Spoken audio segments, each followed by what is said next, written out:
going on, guys? Welcome back to the channel. If you're new here, my name's Kendall, and today we're going to go through the top 3 side hustles for 2023 to make you some extra money on the side. And the number 1 side hustle that I found for 2023 is to be a host on Airbnb, and it allows you to live rent-free as well. So if you live in a place where people like to visit, or you have a great location, you might have an extra house if you're in real estate, this is a great opportunity for you to Airbnb out a house, or even typically a room if you have an extra room. That's very popular on Airbnb as well. Airbnb allows you flexibility. You are able to book out your calendar however you want to. You can decide when you want people to book and what days they book. So it allows you a lot of flexibility in that way. So how that works is you allow communication. When you get on Airbnb and you sign up as a host, you are able to put in all of your information. Then you book out your room, you take pictures, they are all fully furnished, and the best thing is you have to provide all of the amenities so you can kind of control how you want things, and then you communicate with the people that stay at your houses. The most important thing on Airbnb when people are looking to book is quality photos. You want to have a nice, clean place. Once you build up your profile on Airbnb, reviews are going to be a good one. You can become a super host, which is a very top thing that most people look for. Location is key, pricing is key. You want to get on there and look at other properties that are similar to yours, maybe in the same location, and offer competitive pricing for your customers. Once your customer gets online and they make your reservation, Airbnb takes a 3% fee of your reservation subtotal. What if you're not in real estate? What if you don't have an extra house to Airbnb? You're like, that's going to cost me thousands of dollars to buy a house and furnish it. The good thing is a lot of people do rent out an extra bedroom, and you're already living there, so you already have all the furnishings, you have everything in the kitchen. So that would be another option, is to rent out an entire room, and a lot of people do that on Airbnb as well. The other great thing about Airbnb is they do offer top to bottom protection for you. So that covers guest identity verification, reservation screening. There's $3 million worth of damage protection. So if somebody comes and just completely destroys your house, $1 million in liability insurance, and then a 24-hour safety line. And the good thing too is they offer a lot of resources for you as a host on Airbnb. You can go to Superhost clubs, you can go to resource centers, community centers, answer lots of questions online, and there are lots of Airbnb hosts out there to be able to answer questions that you might have to get started, frequently asked questions you might be having some trouble with collecting payments, or just anything that you need on there. It's a great source to be able to do that. So I think Airbnb is a top hit for an extra side hustle income if you have the opportunity to do it, because it is a big thing right now and a lot of people love to travel. So if you're in a great location, in a great area, I think this would be a great side hustle for you to make extra income. The second side hustle that we're going to talk about today is window cleaning. And I mean anything from commercial windows to residential windows, and you might think, that sounds really boring, and how can I make a lot of money doing that? There was a guy on the Side Hustle show while he was a full-time college student. He built this business over a couple of years, and it was bringing in $700,000 a year. He eventually bought another window cleaning business, but I'm going to kind of break down the best way for you to be able to create this business as a side hustle. So number 1, you need to get yourself out there and market, just like any business that you're going to want to do. And I would suggest starting with commercial properties, because commercial clients are always going to want their storefronts to look nice and pretty, and they usually have a service or people that they're going to pay to do this to make sure it always looks good. So I would start with the commercial people, go and market yourself to them, go business to business and door knock to them, and just say, hey, whatever you're getting right now, I will undercut it. I will cut you a deal.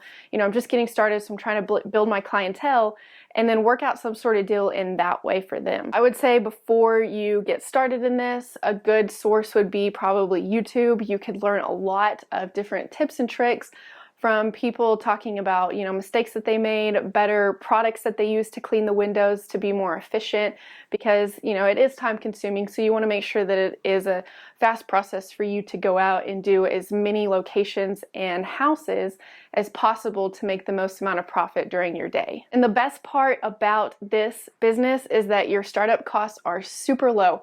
you're going to need a bucket, a squeegee, a long pole so you can reach all the windows, and really that's it.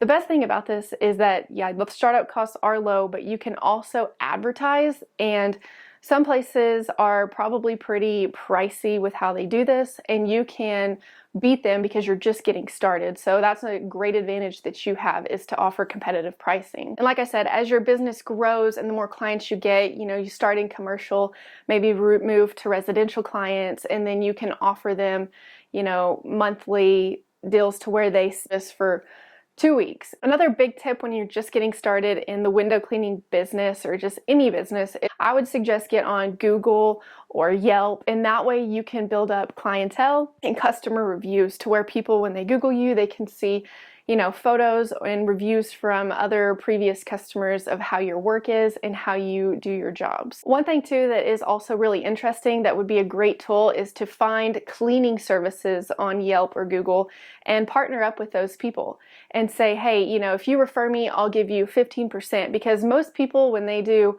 home cleaning, the house cleaner's coming to clean the inside, but it's lacking on the outside of window cleaning. So that would be a good advantage for you, is to get in with other window cleaning or house cleaning people and just say, hey, if you refer me, I'll give you 15% of whatever, the job makes me, and then I'll refer you to as well. The main goal for that is strategic partnerships. After that, while you're trying to build up your online clientele, because most people find you on Google or Facebook, I would say start marketing yourself even more.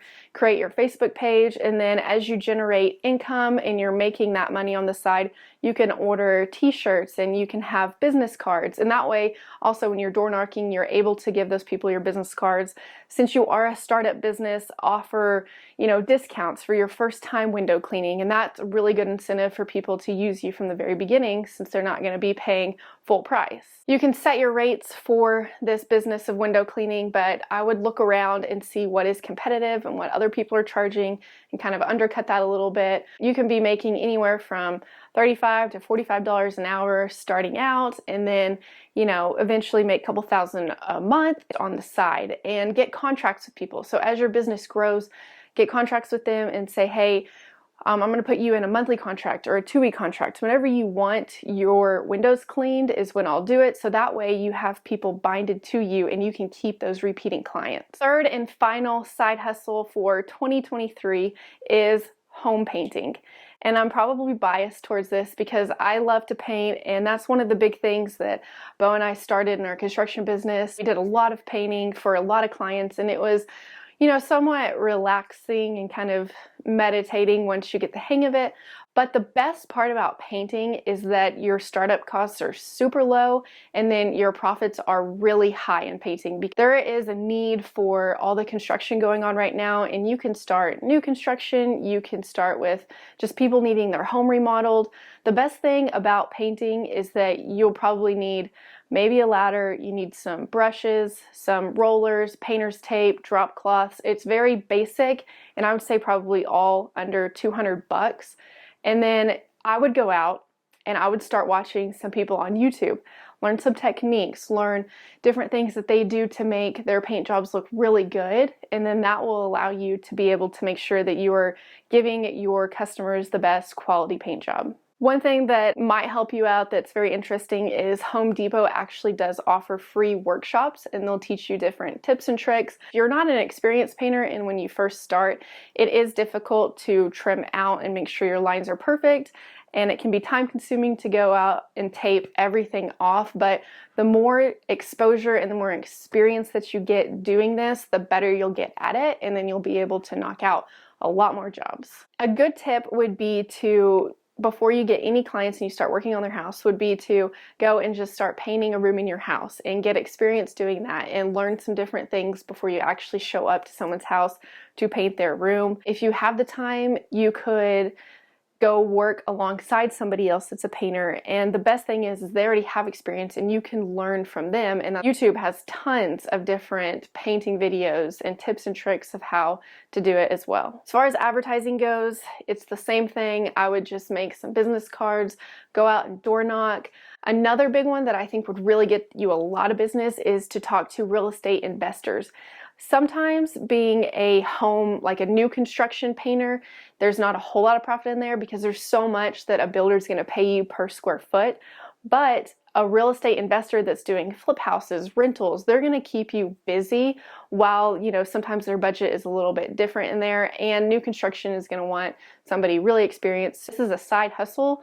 I think that homeowners and real estate investors that are going to have a lot of properties that just need a quick painting are going to be your best bet to get business from. There's a lot of opportunity in the painting business, whether you want to do it as a side hustle or you do want to do it full time. Whether they are new construction homes that they're building like crazy right now, or they're just homeowners, there is always going to be somebody that's going to want some paint done in their house. And it's easy to learn, but it's not like a sit back and I'm going to collect money type of deal. Painting is, hard work, and it does take effort because you have to do a good job. You can't just not really know what you're doing and just go in there and slap on the paint. Like, you need to watch videos, learn from experienced people, and make sure that you really know what you're doing when you walk into a client's house, because that is very important. Another great tip is to run painting specials.